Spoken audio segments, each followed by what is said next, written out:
Hi everyone, I'm Pritesh Mistry, Policy Fellow for Digital Technologies at the King's Fund. I'm delighted to welcome you all to our online event sponsored by Palantir Technologies. So over the next hour, we're going to be exploring how we can realise the potential for data and how the Federated Data Platform can support data-informed change. We've got a great panel of speakers today representing different perspectives from transformation to care delivery to patients and national aspirations. We have practical examples from people within the NHS and those working alongside patients, carers, and those who draw on services. I'm aware we've had fantastic interest from a range of people across charities for this event. So from charities to commissioning, NHS, social care, private organisations and patient groups. So welcome to you all. Really looking forward to seeing the questions that you submit later on during this event. So the structure of this event is we're going to have a panel discussion first before we move on to the Q&A from audience questions. And so you can submit your questions at any time using the box at the right of the video, and you can vote on questions there too. To start off with, I'd like to just ask our panelists to introduce themselves briefly. So we could start with Ming, Rachel, John, then Bruno. Hi, Ming. Hi, everyone. Great to be here. My name's Ming Tang. I'm the Chief Data and Analytics Officer for NHS England. I'm really pleased to be here. I'm also the sponsor for FDP, the Federated Data Platform. Thank you, Ming. And next, welcome, Rachel. Thank you. I'm delighted to be here.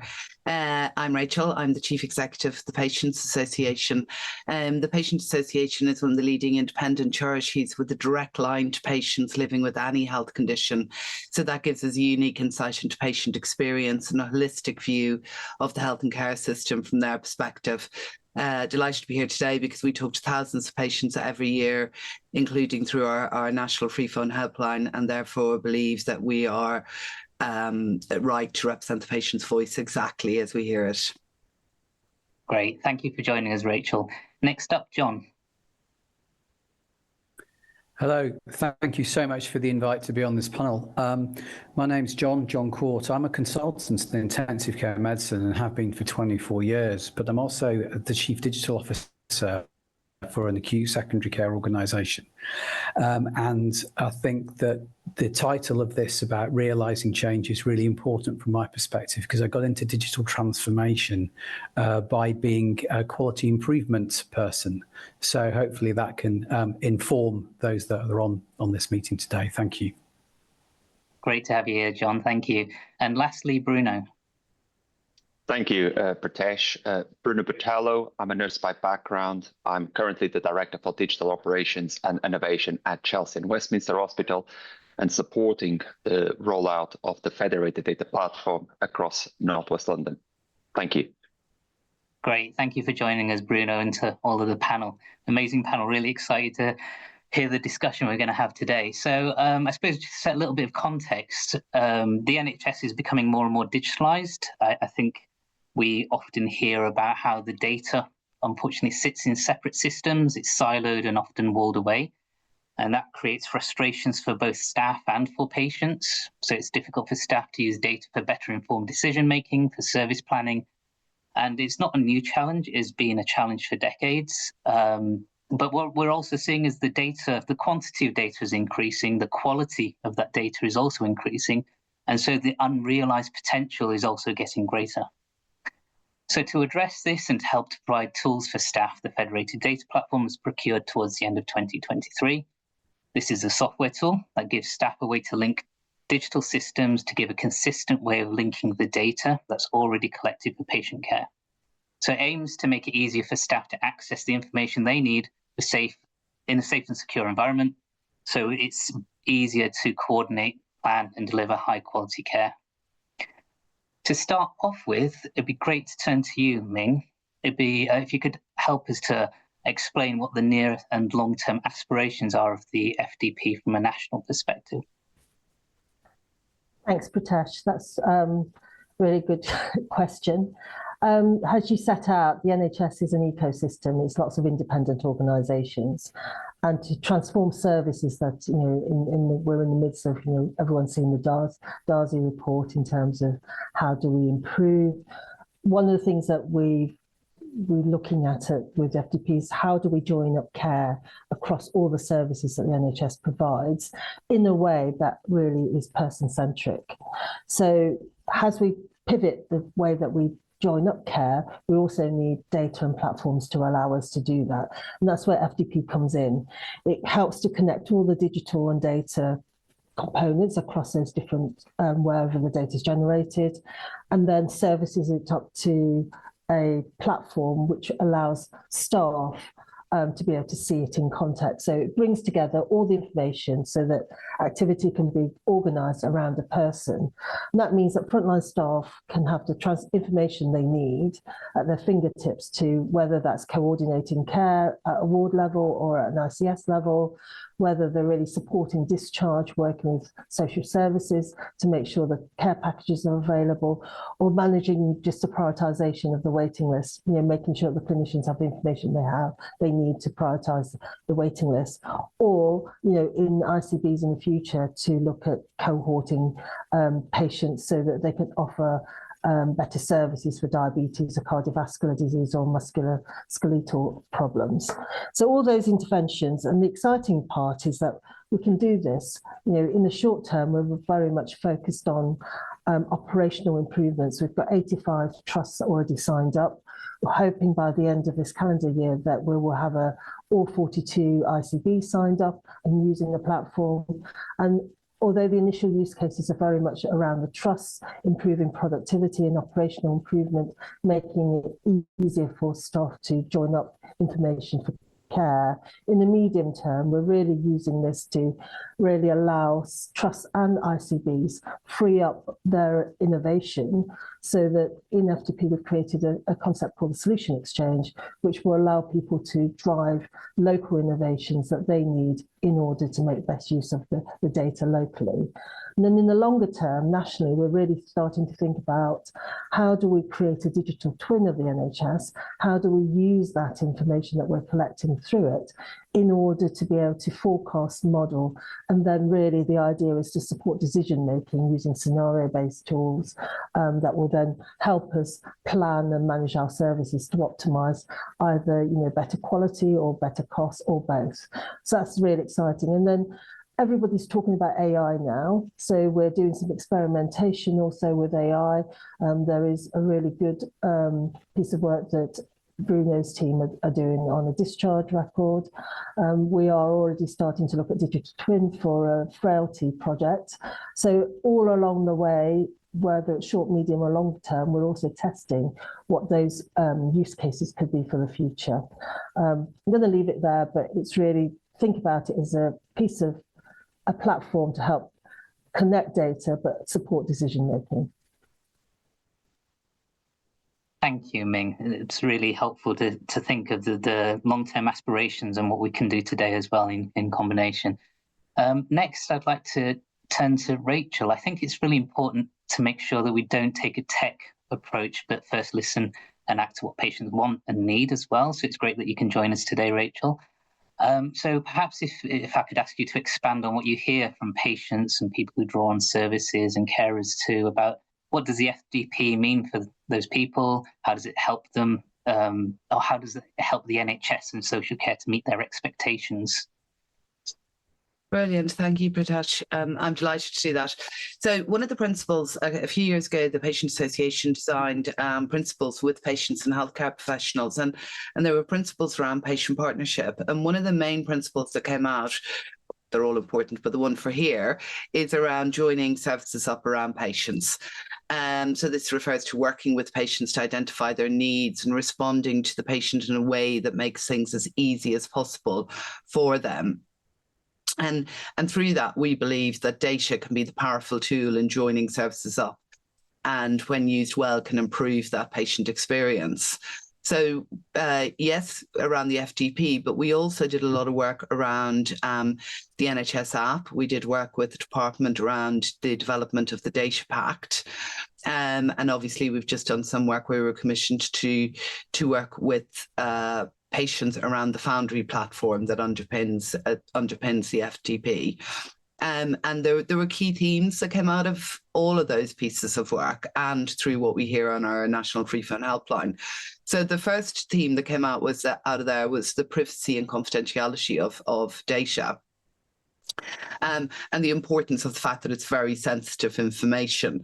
And one of the things that came out there was, you know, how does the NHS look after data, and how do you work with people to make them understand if there is a breach? Because, you know, these things happen across society now, and that kind of related to the building of trust, which I know that NHS England are trying their hardest around, that transparency about the benefits, but also the risk of using data.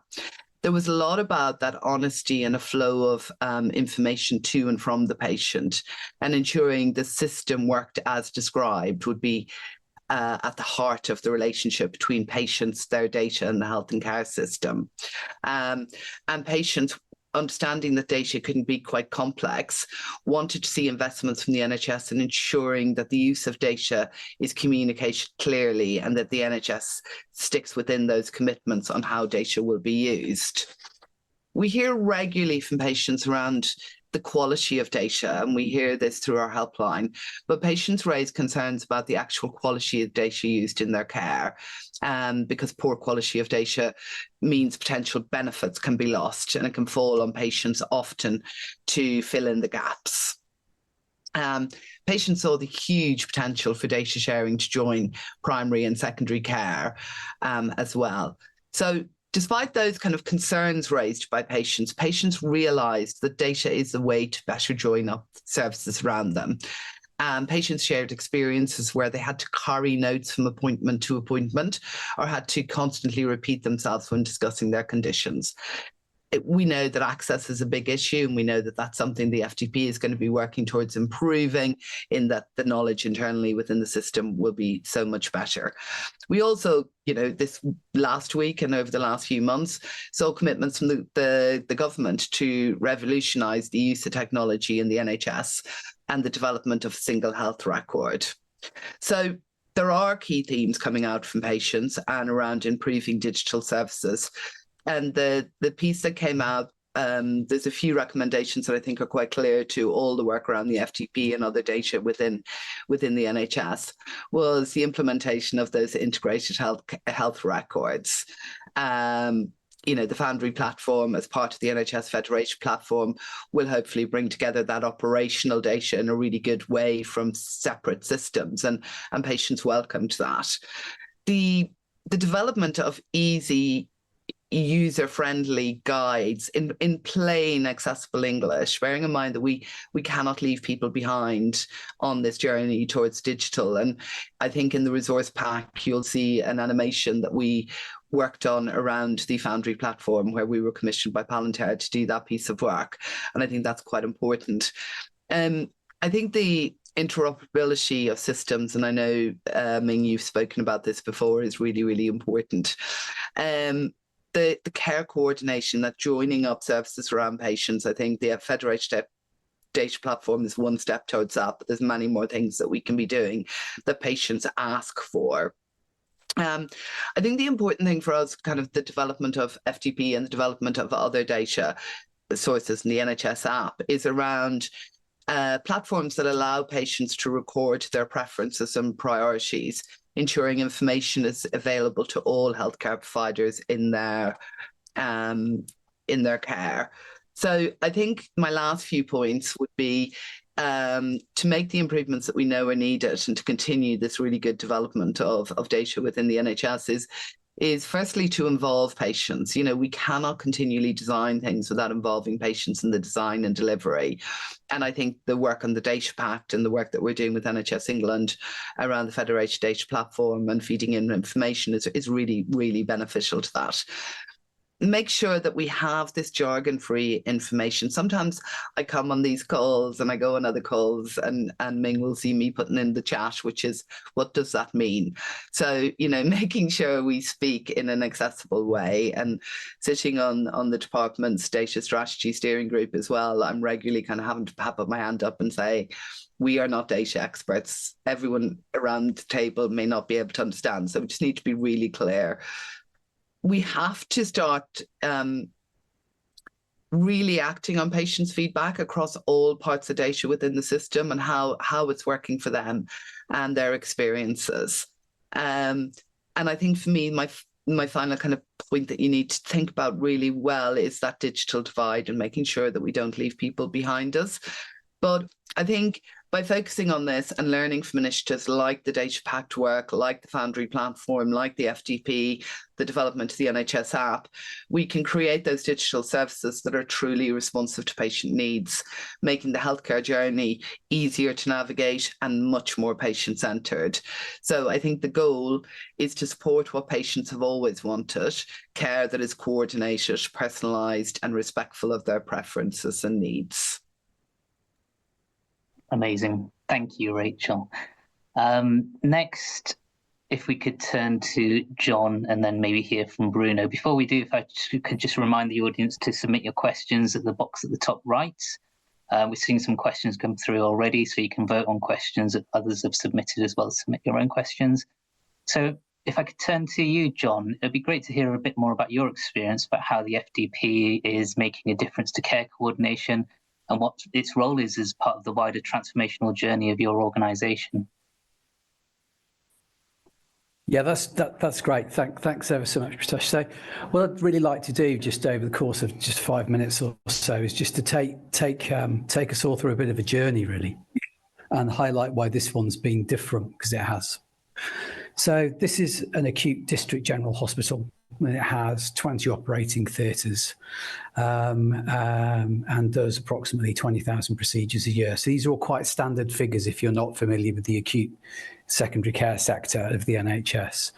And what we've always been wanting to do is to run our operating theatres more efficiently. And a part of the Federated Data Platform called Care Coordination Solution has really helped us do that.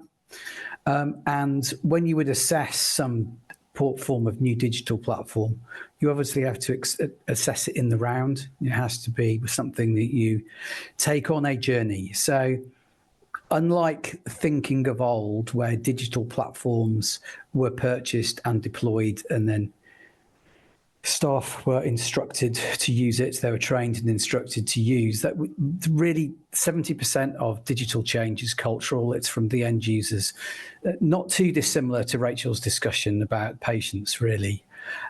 And so to do this, we didn't do the normal, okay, this looks really good, let's give it a go. What we did is we went back to real basics. So we used quality service redesign, QSAR, QI processes. We asked the questions of what processes can be improved, why use this one, and how. And the how was really important for me. We'd normally do a deployment of historically do a deployment of a major digital platform, and then using various project management methodologies. And then once it's business as usual, it's business as usual. That's the end of it. But that's not really how this platform works. And it's more importantly, not how we should be working. So we took on board the operating theatres efficiencies, asked those questions that I described, and then went through quite a novel engagement process.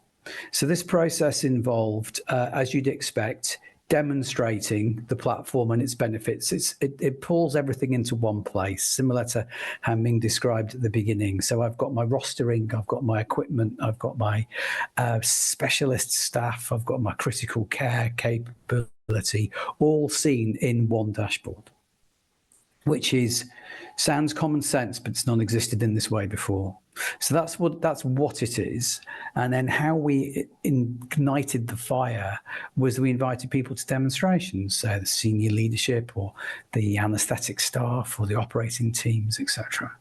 And this was all going really very well because it does look really good. The user interface is exceptionally clear.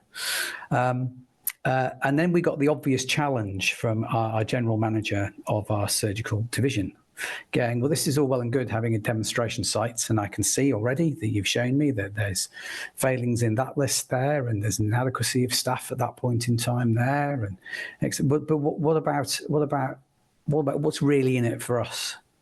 And this. So obviously, as the Chief Digital Officer in the CSIRO, I've controlled data in our organisation. So when it was remarked to me, so what about us? I said, well, you actually looking at your own data? So the penny drop moment then happened, and as a result of which 6 weeks later, every surgical specialty in the organisation was using it as a theatre scheduling tool. And the project manager for it was not a member of the ICT team. They were already the quality improvement lead for the operating theatres. So the maximum visualization on the dashboard of the Federated Data Platform could then be put into real practice very, very rapidly because there was already work streams in train for quality improvement. Some of the figures, they're better than this now, but these are the ones I have, is I've got a 4.5% theatre session scheduling improvement. I've got 2.8% increase in cases scheduled without an increase in overruns. And fascinatingly, I've actually got staff that you wouldn't think would originally be onboarded by this, clamoring to use it. An example of that would be our general anaesthetists. So the fact that they can see their proper list management, they can see that the adherence of the 6 to 4 to 2 week timescale, which is how you plan an operating schedule classically, also means that we can be a little bit more dynamic towards the 2 because they know they're always going to be able to see the updated version and then do the pre-op assessments accordingly. So there's been some unintended but improved consequences there. So I think in summary, what I think is really important about the digital transformation and the utilization of this product suite, because we're now looking at other parts of the Federated Data Platform to utilize, is to do this in a way which onboards people very early. Now that's quite classic teaching, that's quite classic practice. But if you can try and use your own data as soon as possible, I think that makes a huge difference, and it's one I'd really recommend. And in terms of the quality improvement-led approach, brilliant start. Just a slight caveat though, if you're going to be moving to deliver to your ICT services as business as usual, they still need to be onboarded quite quickly, even though you're not using their approach to actually do the development and the project initiation, because the business as usual of digital platforms is really onerous, and it's something as a health service we're not particularly good at self-critiquing when we should be stopping to use platforms. And that brings me into my phase 2, where we will be using not just this as a single point of truth, but actually as the dedicated tool to do all of the list management. So the spreadsheets that are locked away in people's drives, etc., will all evaporate, and there'll be a single common patient treatment list. And that means that we need to be very clever around stopping the old ways of working once we've got the new way of working in. So that is a challenge doing it in a QI way. I'll pause there if that's okay, Pritesh. Thanks. Thank you, John. That's really insightful. Really appreciate that. And next, we're going to turn to Bruno. Bruno, as someone involved in the use of the FDP quite early on, you and your colleagues have had time to explore the possibilities and potential for this tool. So could you expand upon that and your reflections on the difference it's currently making and how you're thinking of using it in the future as well? Thank you, Pritesh. And I'm actually thrilled to be part of this session. So thank you for inviting me. I'm also very lucky to have been given the opportunity to build on the digital operations and innovation role. I've tried to use my experience as a qualified nurse and many years in operational management to then use the technology to create new models, products, or services to provide better care for our patients and better experience for our staff. As you pointed out, our FDP journey started in 2021. Leading into the pandemic, there was already a challenge regarding a need to reduce waste and address inefficiency and inequalities in healthcare. Also, for a number of years, we had been talking about an aging population, management of chronic conditions, and the overall complexity of delivering care.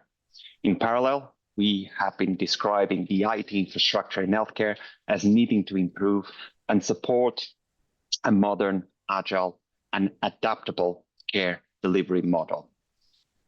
John talked about care coordination solution and theatre scheduling, one of the first products that we collectively developed and is now in many hospital sites in England.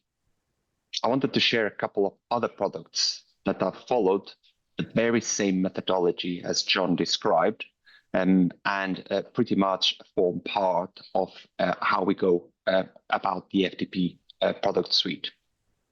The first one is Cancer 360. It started soon after we recognized the same technology could be further developed and deployed to address challenges faced by the multidisciplinary teams in managing cancer pathways. In England, the patient tracking list is often an Excel spreadsheet that is manually put together and combines data from electronic patient record, cancer registry, imaging, and pathology systems. We worked with the clinical teams and engineers and connected all these systems, replacing the use of Excel and stopping the manual process to compile what is known as patient tracking list. The outcome is a tool that is maintained in real time that enables, number one, the actions to be tracked and allocated to the team. Two, a quick and easy access to patient pathway and patient level details. And three, the ability to review services in real time with a set of dashboards and trend analysis. The outcome of using the tool has had a positive impact in how we have been tracking long waiters, reducing the number of patients waiting over 62 days, as well as our ability to inform patients under the NHS Faster Diagnosis Standard. This is also known as FDS. The FDS target is that you should not wait more than 28 days from referral to finding out whether you have cancer or not. It applies to anyone with a suspected cancer, even if you have been treated for similar condition in the past. This addresses patients who are anxiously waiting to be told that they do not have cancer, as well as prioritizing the ones that need our more specialist support from us. We talked about the innovation, and we're also exploring the more innovative side of the data platform by using AI to support our clinical workforce in dealing with the increase in demand for their direct care services. This brings me to the second example. Junior clinicians play an instrumental role in looking after our patients, but are spending more time in non-direct care activities. As an example, some of the admin tasks in their daily routines. One of those is the generation of discharge letters. And this is something that happens on average between 80 to 100 times per day in my hospital, with significant time spent in reading, copying, pasting, proofreading, and submitting information to both patients and general practitioners. Time spent can range between 10 minutes to over an hour compiling this document. As Ming alluded, we are running a pilot where AI and large language models are doing the heavy lifting and shifting of the information, meaning the junior doctor only needs to proofread, check key points of the document that are automatically highlighted to them, and submit the document, meaning more time to spend with patients. We also anticipate the LLM and AI can harmonize and standardize how discharge letters are done based on clinical best practice and Royal College guidelines, and be easy to read by our patients. Again, our approach has been one where we have a dedicated junior doctor team working alongside the engineers, supervised by a group of consultants. Recent results look promising, and I'm pretty sure something I'll be keen to share in due course. Thank you, Pritesh, over to you. Thank you, Bruno, and thank you, everyone. Amazing to hear what's happening at the front line, the perspectives of patients and people who draw on services, as well as the aspirations from a national level. So we've now got a bit of time for audience questions. Please do continue to submit your questions and vote on them as well. We've got a lot of questions trying to ascertain, I suppose, what data is accessible through the FDP. So it'd be great if I could turn to you, John and Bruno, to kind of contextualize a little bit of your experience of what data sources you can draw on, and then it'd be great to then talk to Ming and hear from Rachel as well. So maybe if I could turn to you, John, first about what kind of data have you got accessible to? Is it more easy to ask what data you haven't got access to? Be interesting. Actually, it's the hasn't. You're absolutely right, Pritesh. So the advantage of the way this works in the eyes of the user is that if I've got a theatre management system, I've got a separate e-rostering system, and I've got another anaesthetic rostering and theatre allocation, annual leave, job planning tracking system, which I have all of the above. And I've got a patient administration system separate to the theatre management system, which I have. All of those feed live into CCS to the point where the first product that my theatre manager turns on every morning is the CCS, because that's their single point of truth to run the theatre complex that day. And that, I think, is the biggest advantage, is it doesn't matter if you're a best of breed site with various different componentry to make up your digital architecture, or whether you're an enterprise EPR organisation or a mixture of both, or you're about to implement an EPR, which a lot of us are doing. So why would I want to hook up to this now? Well, the answer is it's really easy to do. So I'll just pause there. Thank you. And Bruno, is your experience similar? And are you able to draw on data sources that are external from your provider? I think, Pritesh, more important than external data sources, and coming back to John's view, is more about the purpose to why we are doing these applications, and actually what insights and information we need to empower clinical and non-clinical teams to make better decisions for our patients. And I think that will then drive where do we go in terms of that data source. What John is describing is a particular module within theatres that leverages an element of workforce data to draw in an allocation of an anaesthetic resource, to draw in an annual leave process with another system, and actually blend that data point with EPR data, that for the user, everything is on the same screen. Ming earlier on alluded to some work that is taking place in terms of coordination of care via the command centers at the system level, and that's going to draw data from other sources. I think it's important to say that anything we do is under IG governance and compliance, and actually I have, as a user, greater control than I ever had, because all of this process is auditable, is trackable, and actually is empowering me to make a decision what data points I'm going to be ingesting to fulfill the purpose. So to that sense, I think this provides a far better system, far more secure than something that we have done in the past. Thank you. And if I could ask you, Ming, to give a national picture on this. So we've got some questions around the richness of primary care data, for example, how social care data might feed into this, and if it is also potentially going to expand into 4 nations, or how that might support care across borders, where people might live in across healthcare systems, let's call it. So it'd be great to hear just a bit more information on what the potential might be in the future and where we are today. So I think one way of looking at FDP is kind of Bruno's alluded to, it's software that sits on top of any data, right? The really smart thing about FDP and Foundry is that it's got lots of connectors, so it's actually really easy technically to connect. The way that we've positioned it is, rather than it becoming this massive data lake where you put all your information in, is purpose-based access controls. So, we are using use cases. What are you trying to do? What's the purpose of bringing certain data together?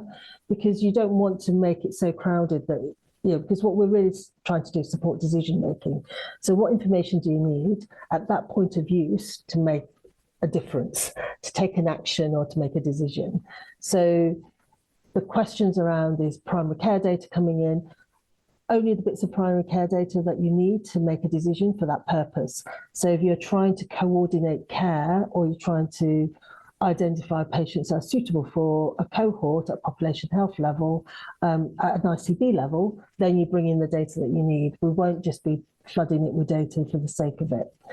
What the nice thing about it is, that we haven't really covered, is by building this picture of the person and the resources and the sites where we do these activities, we're creating a canonical data model of the NHS. Right? That means the context in which that data sits becomes part of the metadata, which then means if you want to create new things, you don't have to decide what data sets do I need to do. You can actually look at the data model and say, let's bring in, you know, the identity around a person or the identity around a place or this type of pathway. So over time, as we build it over time, it's going to become more and more important. And that abstract level of a canonical data model will then help us create metadata, which you can then test before you actually have to access the real data. So the benefit of doing it in this way is, A, it's more IG secure, it's more transparent, and actually we're making sure that we're using the right data source for the right decisions, rather than just pushing any data into a data warehouse and then figuring it out, if that makes sense. Thank you, Ming. That's really helpful. And Rachel, so it sounds like, you know, often when we talk to patients and we talk to staff, we hear about one NHS, but it doesn't feel like one NHS. So this approach to trying to look at the reasons for accessing data first and the purpose around it, and hoping that meets patients' expectations, does that meet with the research that you've done and what you've heard from the people that you work with? Yeah, absolutely. I think for patients, it's about the right person at the right time, accessing the right data at the right time to help inform the journey that the patient's on. And if I look back at all the patient experience surveys that we've done over the last few years, when a patient gets to their healthcare professional, the relationship is a good, trustworthy one. It's everything around there, that admin nightmare of finding out where they are, what's happening, who's in charge of their care. We did a piece of work around outpatients a few months ago, and one patient completely stuck in my mind. You know, highly qualified person with actually worked as a nurse, ended up having to give up her job because she couldn't manage her health conditions and her job. And every time she phoned to try and find somebody, there was numerous consultants in charge of her care. No one person was coordinating it. There was no one holistic picture. And I think that's really important. And patients talk, especially those patients who will contact us who are on long waiting lists, and finding access a big issue across primary and secondary care. They will talk about communication. And so the work that Foundry and the Federated Data Platform and other areas of digital and technology are doing, hopefully will make sure that patients have the right information at the right time. Excellent, thank you. If I could turn to you again, Ming, we've got a question around shared care records. So perhaps if you could just clarify, we've got a number of different kind of approaches to sharing data in the healthcare system. So where does the FDP sit alongside shared care records and the other capabilities? It depends on the use case, right? So if we are coordinating care, it may be because there is already an agreement like we have in London to actually connect the shared care record into FDP rather than connecting into individual systems, because the data is already there, it's been validated, it's already been curated, we've got the right access controls, we know what information is shared there. Now, it may be in other areas where they don't have a shared care record that you'd have to go to the individual sources. So again, it's really dependent on the purpose that you want to do. I think it's been really difficult trying to explain what the FDP does because it's so flexible, right? We've purchased it on that belief that it's so flexible because the NHS needs that flexibility. It is now up to us to really configure and work out what's the best use of it to solve the problems that we have that are difficult to do without having to build an individual system that's another silo standalone system that doesn't connect to anything else. So the connectivity is really important, the security is really important, but actually use your imagination. The way that we've done the separate instances is what do you want to do within your local system that will then allow us to surface the right data. Excellent. Thank you. And maybe if I could turn to you again, John and Bruno, it'd be great to hear a little bit more about your experiences pragmatically of putting this technology into place. So what are some of the challenges that you may have faced, and how have you kind of overcome some of those? If I could turn to you first, Bruno. I think John mentioned during his presentation where actually this is no longer a technical challenge. This is a change management. And I think with that comes from a point where many years we tried to do digital transformation, and that was using perhaps a methodology that John described as well, in terms of purchasing something from the shelf and there you go, install, versus these new ways of working, which actually is partnering with the suppliers, but actually is a partnership that puts the clinical and non-clinical teams, the users of the service, steering where we are going with the flexibility of the software. The challenge quite often is really dependent on the application and the use case. I could say to you that we have an application supporting the management of the wait lists and validation where we have 100% compliance, and actually staff have become more productive, i.e. the same number of people are now turning around 3 times the number of patients they were doing prior to this product. And I have a tool that is more oriented to the clinical consultant usage, where we are trying to understand actually what is it that brings closer to that kind of user experience, or addresses some of the barriers that they have. And you'll be surprised, but there's things like two-factor authentication or using a code is still a barrier for some of these systems. So it really depends.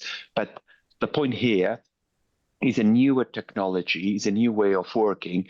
And actually, after the process of onboarding, colleagues recognize the value and recognize the opportunity. And I think we are on that journey with a range of products that we have available, because also is when you have all the products available through a single point of access, creates even further positive noise in terms of adoption and driving the solution forward.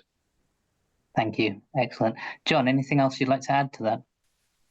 So I think just focusing on the challenges, in any aspect of the entirety of our health and care system at the moment, we all know the figures of burnout and of stress and the pressure on trying to get productivity back to give the best benefit to society. And I think the greatest challenge is being able to justify, like I briefly said at the beginning, is you need to be able to answer the why very, very quickly. And the advantage that we've got with these sort of systems is that the why, such as the FDP, is that the why can be different in other sectors or areas of health. The systems you hook up maybe just to this operating theatre one I'm talking about today could be completely different to the ones that I've got, and it wouldn't make any difference. So it would still give you the correct outputs at the end of it. So and that is why it is hard to explain. So Ming is right there. It is hard to explain, which is why we're here today, and I'm grateful for this opportunity. The greatest challenge in digital transformation is always going to be people understanding the why. And Bruno's right. Once they see the what and the output, then the change resistance factor evaporates. But it's just getting it nailed at the beginning, getting the basics right, getting the right stakeholders involved with the right amount of time, with the right amount of data, to be able to prove a point, whether you're instigating this or a new way of communicating in the hospital. It doesn't matter really. What matters is that you've got the right planning, and then just get the doing done really quick, because we haven't got time these days. It's a different world, isn't it? Thank you, John. Thank you.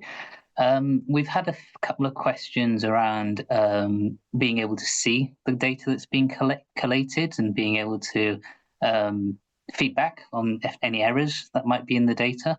So maybe if I could turn to you first, Rachel, is that similar to things that you've heard from patients that they might like to have in terms of functionality from the FDP?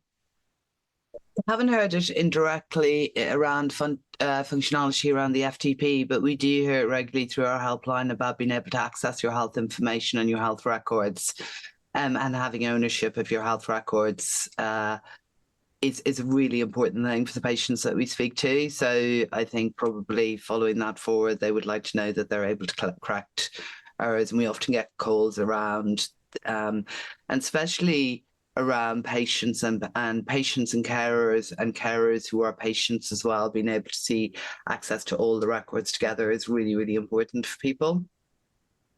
Excellent, thank you. Ming, is there anything else you'd like to add to that? Are there potential future aspirations on patient access? Yeah, so I think what we can do, there are a number of pieces of work, not just related to FTP, that are really looking at patient access to their records and how that would be invaluable. The thing I would say in relation to FTP is it's not until you use the data all in one place that you can triangulate, then you actually see where the data quality issues are. And quite often, by exposing the data in that way, we can then correct that data. But having it siloed, it's actually really hard to tell where the errors are. When you bring it all together in context, you can then see very quickly the duplication in people in the waiting list. When we've got wrong information coming through from different sources. So I think it's only when you use the data can you improve it. But absolutely, I think naturally we would like to do more work on making patient records available to the patient.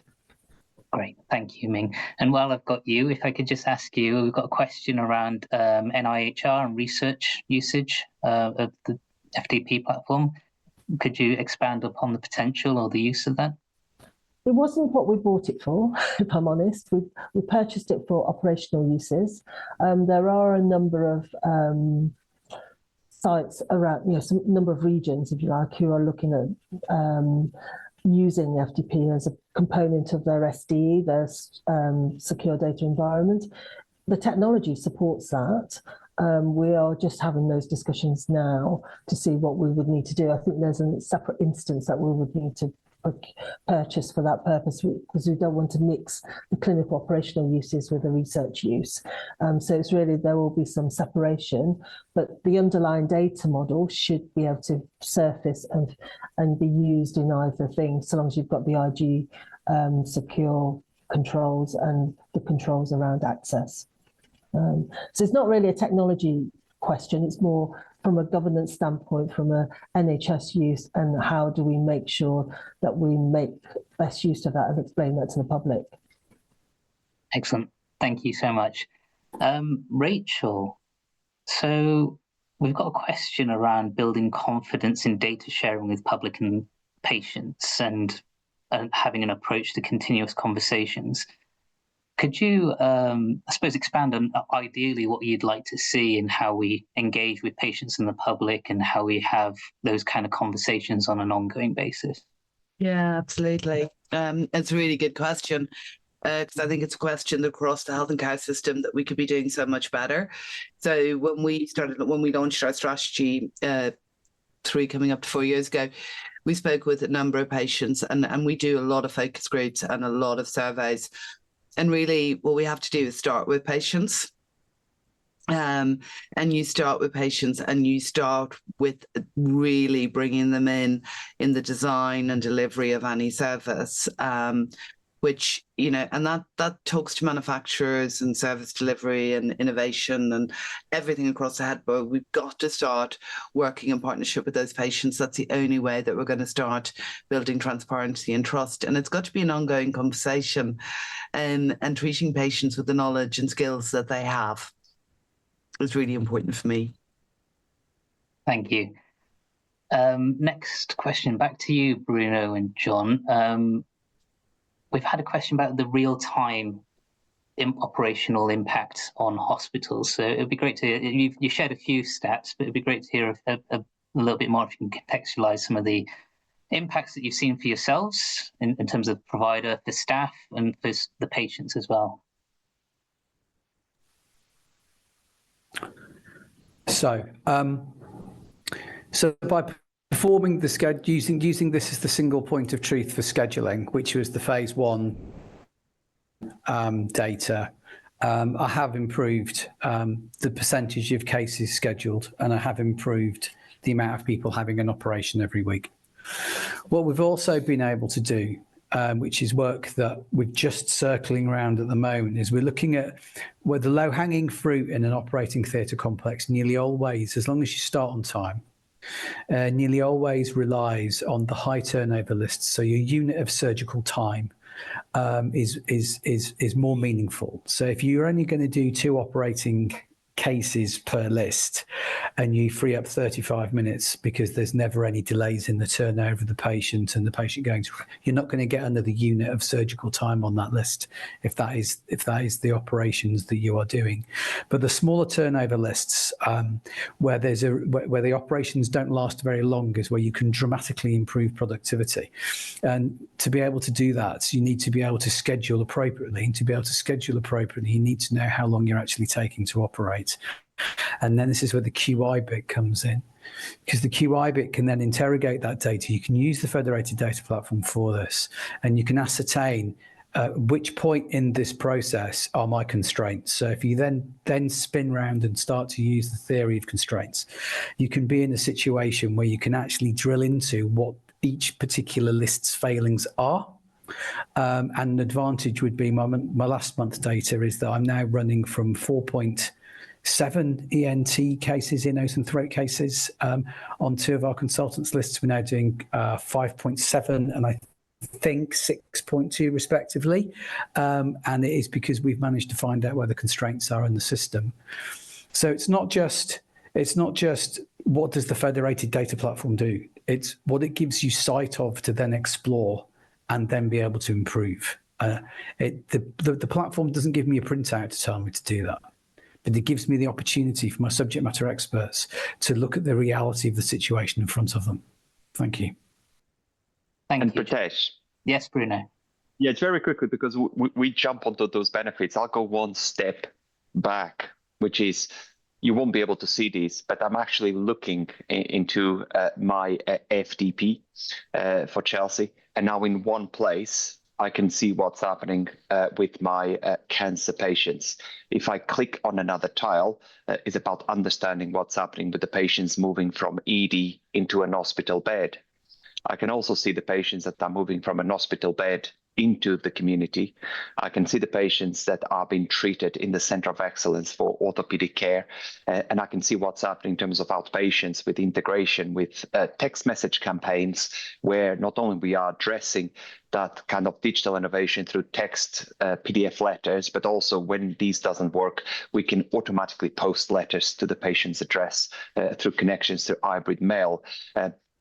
This flexibility of moving through one screen as an operational manager, as a clinician, is actually a revolution in terms of how we go about these. And these lays the opportunity, how do we build or continue to build on the foundation, and linking back to something that Ming alluded earlier on, that clinical data model, that then if John in his trust develops an application that also aims to address a problem I've got within Chelsea, I can quickly deploy that application via the solution exchange and connect my data points and leverage without needing to spend money on development, and actually leveraging what other colleagues have done in England. So that's quite powerful and quite often not fully quantifiable.